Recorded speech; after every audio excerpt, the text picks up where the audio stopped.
Good morning, good afternoon, or good evening. No matter what time zone you're in right now, welcome back to Sip and Talk. Welcome, Sip and Talkers. Hey, have you ever noticed how we use these crazy terms for everyday things? All the time. Like, I'm trying to diet right now, but I told my friends I'm on an energy intake decluttering journey. An energy intake decluttering. I love that. It sounds so much better than I can't eat cake. Exactly. Or, when your boss cancels your vacation at the last minute, he doesn't say I'm ruining your trip. He calls it a flexible capacity adjustment. It's this art of making something awful sound completely neutral, even positive. It's a human art form, and in political science, there's actually a term for it. It's called Orwellian language. The idea that you can reshape reality just by changing the words you use to describe it. And which country do you think has absolutely perfected this? Oh, I don't even have to guess. Right. It makes me think of this classic idea, this pocket logic. Okay, what's that? Imagine a store clerk catches you with your hand in the candy jar. He says you're stealing. And you look him dead in the eye and say, I'm not stealing, I'm just placing the candy in my pocket. Yeah. And now I happen to be walking out. The facts are the same, the candy is gone, but the story sounds completely different. Precisely. And that pocket logic, what some analysts call China-specific grammar, is showing up everywhere in global news right now. It's not about concentration camps in Xinjiang. No, it's about re-education camps. Re-education camps. It sounds like a summer program for kids who failed a test. Or they're not planning to invade Taiwan. Of course not. They're just going to unify with Taiwan. Unification. Yeah. So much warmer. And then there are the stories about workers who are owed money, and when they ask for their wages, the police get called. And they get accused of malicious wage seeking. Malicious wage seeking. You can't make this stuff up. So today on Sip and Talk, we're going to dive into the substance behind these words.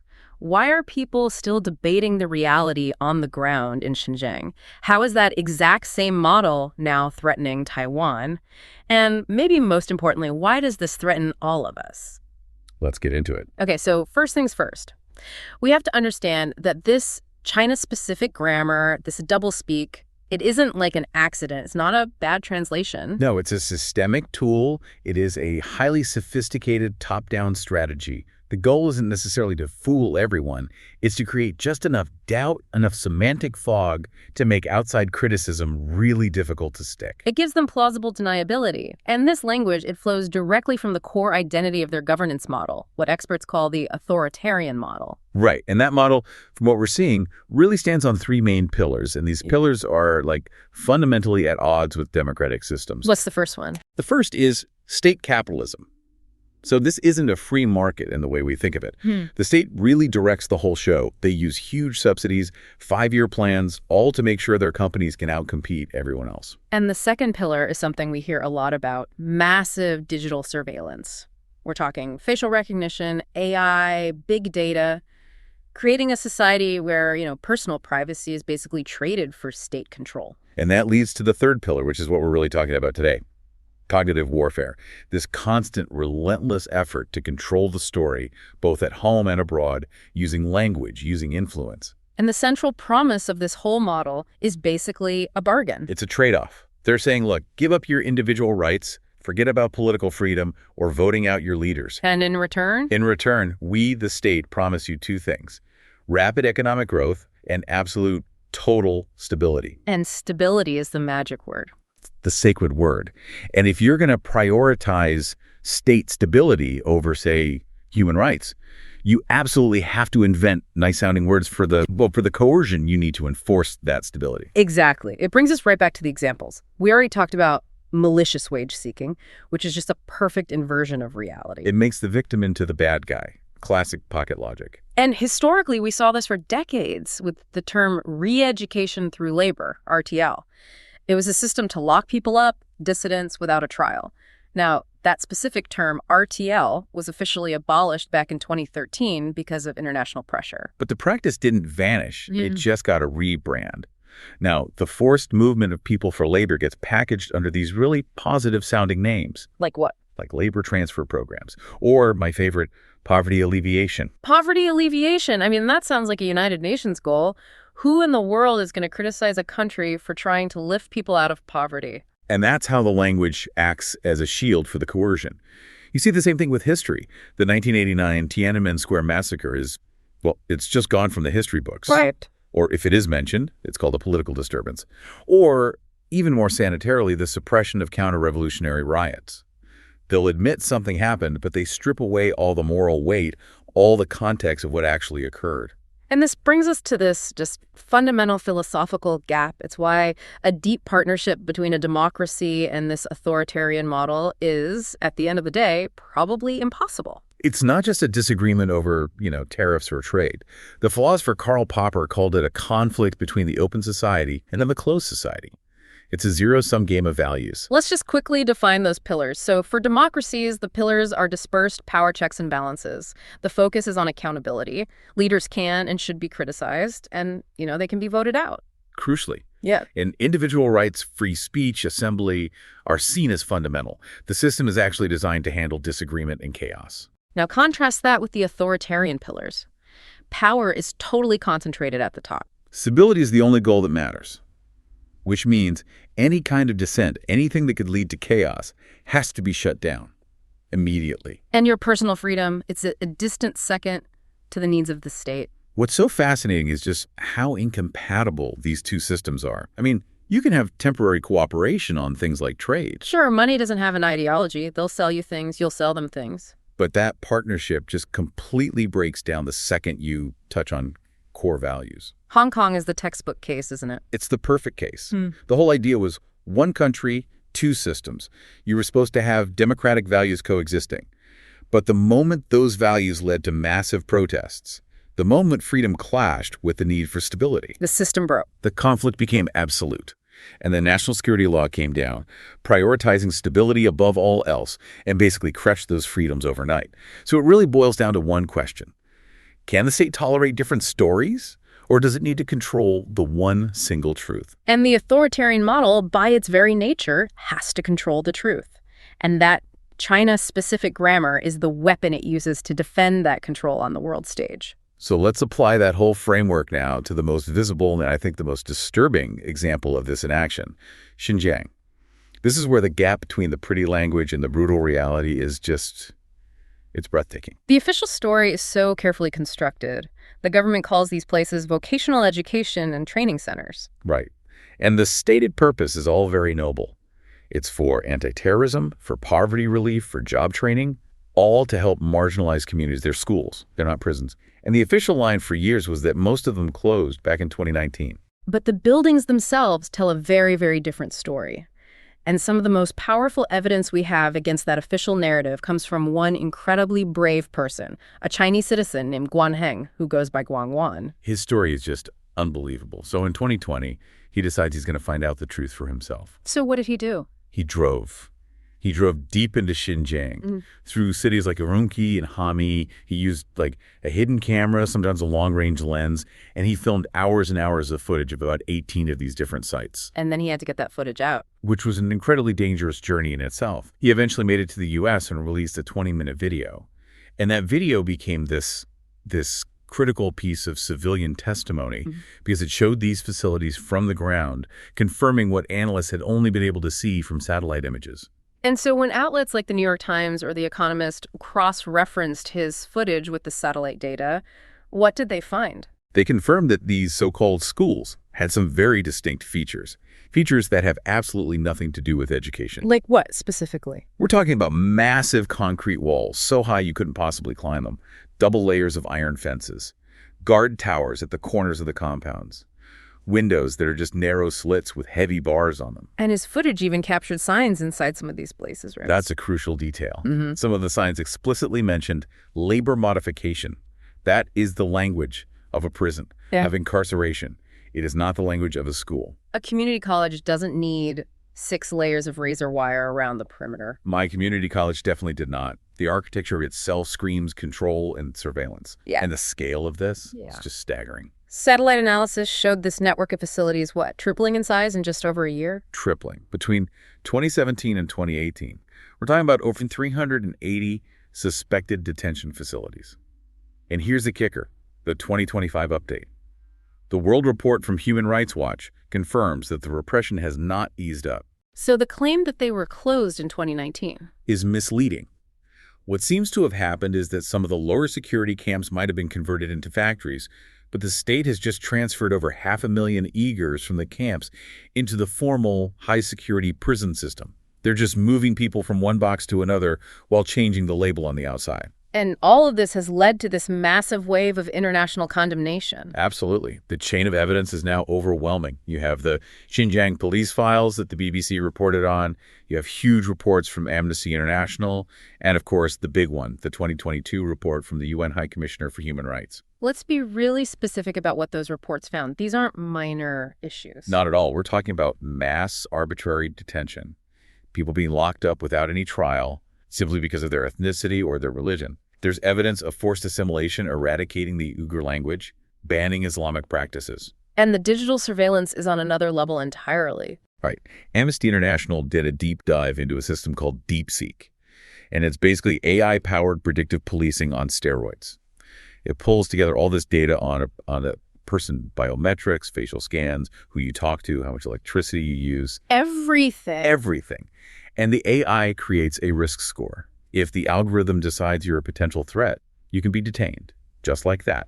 No due process. And then there's the whole economic side of it, the forced labor. The labor transfer programs. Yeah. Millions of people have been moved from Xinjiang to factories across the country to make goods for the global market, especially things like clothes and solar panels. And that evidence trail is what led the U.S. to pass the Uyghur Forced Labor Prevention Act, the UFLPA. And the UFLPA is a really big deal, legally speaking. It is, because it flips the whole script on the burden of proof. It creates what's called a rebuttable presumption, meaning any product made even partially in Xinjiang is automatically assumed to be made with forced labor and is banned from the U.S. The importer now has the responsibility to prove with crystal clear evidence that it wasn't made with forced labor. So the government doesn't have to prove guilt. The company has to prove innocence. Exactly. And it's a massive legal tool designed to clean up global supply chains. And all of this evidence, from the videos to the official reports, it all led the UN to conclude that these actions could amount to crimes against humanity. Which brings us to this moment of just profound and bitter irony. The story of the whistleblower, Guan Heng. Right. This man risks absolutely everything. He flees his country, he goes on this perilous journey, all to deliver the ground-level video proof that completely shatters the official vocational school story. Evidence that journalists and governments around the world used to condemn what was happening. And his reward. His reward is that he gets detained by U.S. Immigration and Customs Enforcement IC in August 2024 for entering the country illegally. And as of late 2025, he is still stuck in legal limbo. He's facing possible deportation back to the country he exposed. The contradiction is just, it's painful. It shows this huge gap between the West's rhetoric about defending human rights and the cold, hard reality of its own immigration laws. The man who stood for the very values the U.S. claims to champion is now imprisoned by that same system. And you have to ask, what message does that send to the next person inside an authoritarian state who's thinking about speaking out? It's a chilling thought. It's incredibly chilling, and it's the perfect setup for where this model is heading next. Because the lesson of Xinjiang, that you can use re-education to justify ideological control, is no longer just about Xinjiang. It's now being explicitly applied as a blueprint for Taiwan. This is the transition. It's moving from an ethnic minority to an entire democratic society of 24 million people. And this is where the language game stops being subtle and becomes a very clear, very direct threat. You have to look at the re-education rhetoric coming straight from top officials. The most famous example, of course, being Liu She, who was the ambassador to France. Right. In an interview in 2022, he said it out loud. He said that after unification, the people of Taiwan would need to be re-educated. And why? What was the reason? To turn them back into patriots.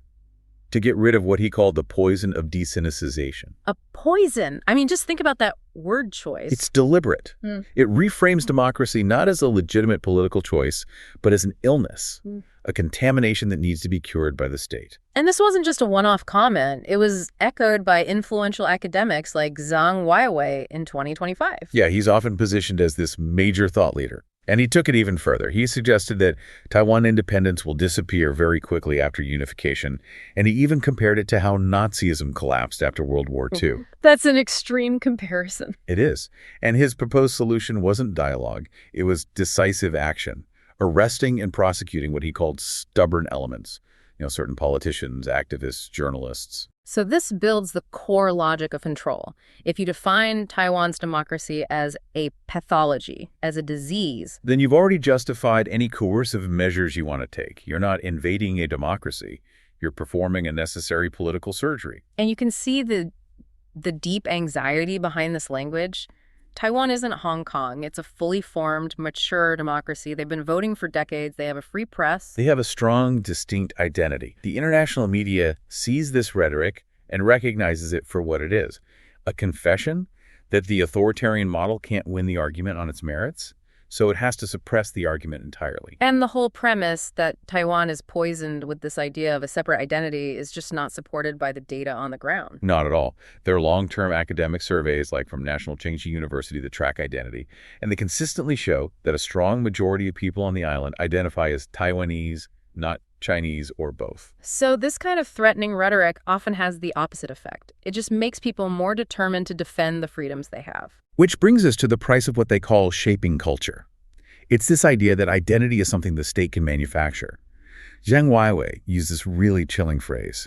He advocated for using thunderous means as a bodhisattva's heart. What does that even mean?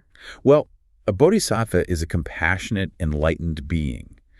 So the phrase implies that the state is acting out of a kind of tough love. We're going to arrest you, we're going to prosecute you, but it's for your own good. It's for the good of the nation. That is the ultimate justification for control. It is, and it just completely ignores the immense social cost. You can't just erase decades of free thought and democratic experience without creating massive, long-term resistance. This re-education blueprint shows that the system fundamentally cannot tolerate real ideological competition. So if that's the end goal, the re-education, what are they doing right now to prepare the ground for it? Because the military threat is one thing, but there's this other subtler war going on. It's exactly the cognitive warfare campaign. This is the transition from the loud threats to the quiet, pervasive information war that's aimed at the average person. And it has become incredibly sophisticated. It's not just state TV anymore. It's all about social media. And that brings us to the influencer recruitment scandal that really blew up in 2025. This was huge. It was exposed by Taiwanese YouTubers themselves, people like Pa Chung and Chen Boyan. They revealed this massive program to essentially buy opinion leaders. And the amount of money involved was just shocking. It really was. The report showed they were offering monthly fees of up to 1.5 million Taiwan dollars. That's around 40,000 euros a month for one influencer. That's not just a small payment. That is a full-blown, state-level foreign influence operation. And the target audience isn't necessarily politically active people. They're aiming for the young, the undecided, the people who trust their favorite YouTuber way more than they trust a government press release. And they've perfected this tactic for it, which is just, it's brilliant in a very cynical way. It's called small criticism, big help. It's so deceptive. So the influencer they've paid doesn't just start by praising the government. That would be too obvious. Right. People would see right through it. So they start with a small criticism. Maybe they complain about how hard it is to use credit cards there or how the internet's restricted. Something relatable and seemingly authentic. It builds credibility. It makes them seem balanced. Exactly. And then once they have your trust, they pivot to the big help. They show these beautiful, slickly produced videos of gleaming skyscrapers, high-speed trains, safe streets. And the unspoken message is devastatingly clear. It's the Taiwan despair theory. The idea is to make you feel like your democratic home is old, stagnant, and falling apart, while the mainland is this dynamic, unstoppable future. The goal is to wear down your psychological will to resist, because deep down you start to think maybe resistance is futile, maybe unification is just progress. The goals are crystal clear. First, divide and conquer. You flood social media with content that amplifies every single domestic problem in Taiwan, real or imagined. You get neighbors arguing with each other about power grids or wages. And a society that's fighting itself can't unite against an external threat. Precisely. And the second goal is what we could call tool manipulation. They weaponize content from anyone, even people who have no idea they're being used. Like the travel vloggers. Right. A Western influencer like Aisha Speed posts a fun video of his trip, and the state media immediately grabs it, repackages it, and uses it as proof to refute human rights reports. Yeah. They're saying, see, if things were so bad, would this famous American be having such a great time here? It puts the Democratic side in a really tough position. Taiwan's government had to issue warnings about violating their Anti-Infiltration Act. But then you immediately run into a wall, because the influencers just claim free speech, and it creates this huge gray area that's designed to paralyze the defense. Where's the line between a paid agent and just a citizen with an opinion? And when that soft power isn't enough, they switch to hard tactics. That's when the gloves come off. In late 2025, we saw Chinese police issue public wanted lists, and they specifically named YouTubers and critics living in Taiwan. It's called long-arm jurisdiction. It's a threat designed to reach across borders. And it's all about creating fear and self-censorship. If you're a critic in Taipei, you suddenly have to worry. Can your family travel to the mainland safely? What happens if you travel internationally? It makes the personal cost of speaking out feel impossibly high. At the end of the day, it's about winning the war before a single shot is fired. For 40,000 euros a month, they're trying to convince millions of people that their own democracy is worthless and their powerful neighbor is the future. It's a cheap price to pay if you can get people to give up without a fight. Okay, so we've connected the dots. We have the language game, the rhetorical manipulation, Which is used to hide the reality of the authoritarian model which was prototyped in Xinjiang. and is now being psychologically deployed against Taiwan. So now, the biggest question. Why should someone listening in London or Los Angeles care about any of this? Because this isn't a regional issue anymore. It's a global, systemic conflict. This model of smart authoritarianism, using technology for control, is seen by democratic alliances everywhere as a genuine existential threat. You can see that in the language from the G7, in motions passed by the Canadian Parliament. They're taking it very seriously. Let's break down the three main ways this model directly impacts the rest of the world. And the first one starts right in your wallet. Economic distortion. Exactly. This goes back to that state capitalism pillar. The huge problem for the global economy is state-backed overcapacity. The EV market is the perfect example right now. Electric vehicles. It is. The Chinese state is pouring insane subsidies into its EV manufacturing.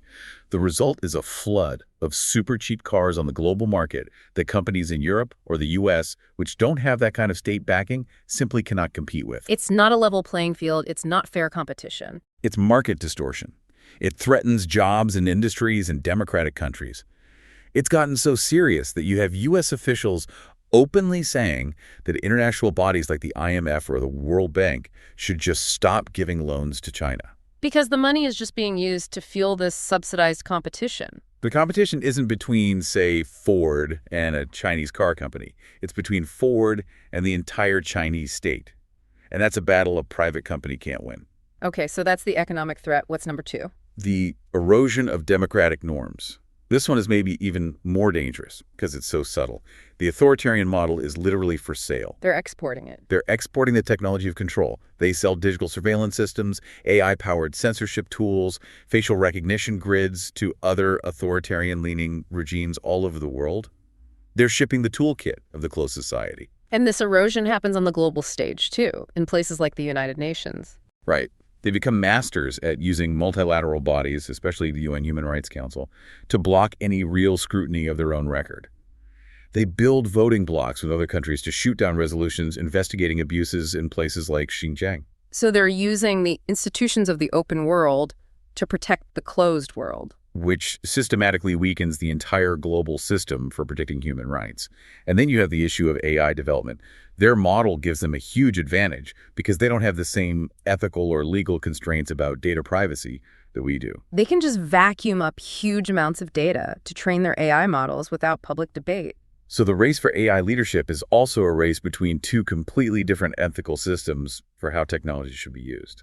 And that brings us to the third point, which is geopolitical stability. The crisis in the Taiwan Strait isn't just a local conflict. That single waterway carries something like 30% of all global trade. The global tech supply chain, all our phones and computers, basically runs right through there. Any instability there sends shockwaves through the entire global economy. And China's efforts to reshape the order, whether it's their claims in the South China Sea or their threats to Taiwan, are a direct challenge to the whole system of international law that's been in place for centuries. They're trying to replace the established rules with their own. Exactly. The world is really struggling with this question now. Is China a business partner you can work with, or is it a systemic rival whose core values threaten your own? And alliances like our USIS are basically saying the answer is clear. Ignoring this ideological fight is no longer an option. And when you hear that, according to recent reports, almost 60% of the world's population now lives under some form of authoritarian rule, you realize this isn't just an academic debate, it's the defining struggle of our time. And it starts with language. Wow. We have covered a lot of ground today. From a simple piece of candy in a pocket all the way to global systemic threats. I think I need another sip. Me too. But just to wrap it all up for everyone listening, the central theme is that this rhetorical manipulation, this China-specific grammar, it's always the first step. It's how you normalize coercion. When you can successfully relabel an invasion as unification or a concentration camp as a re-education center, you've already won a major part of the battle. And we just want to say again, our goal here on Sip and Talk is to be objective. We're not targeting any group of people or any nation. We are analyzing official statements, factual reports, and expert analysis. We do it just to encourage everyone to think critically. We want you to always be asking that question. Why are they using these specific words? What's the real intent hiding behind the bureaucratic, positive-sounding language? Which leads us to our final provocative thought for you to take away today.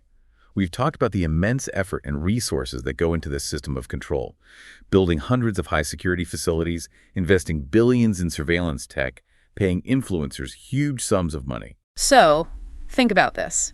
When a state has to use that much force, that much coercion, and that much money just to ensure stability and enforce agreement, isn't that actually a profound sign of weakness? Doesn't it suggest a deep internal lack of confidence in your own system's appeal? If your ideas are truly great, you shouldn't have to source people to believe them. A thought for the road. You can build the walls as high as you want, but you can't stop people from thinking. That's a perfect note to end on.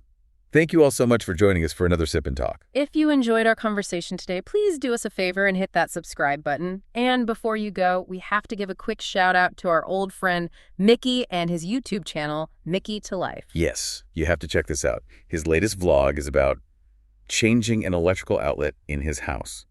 I know it sounds so boring, but it's strangely compelling, and he just added an English dub. So go find Mickytolife. You won't regret it. We'll see you next time for more Sip and Talk. Bye, everyone.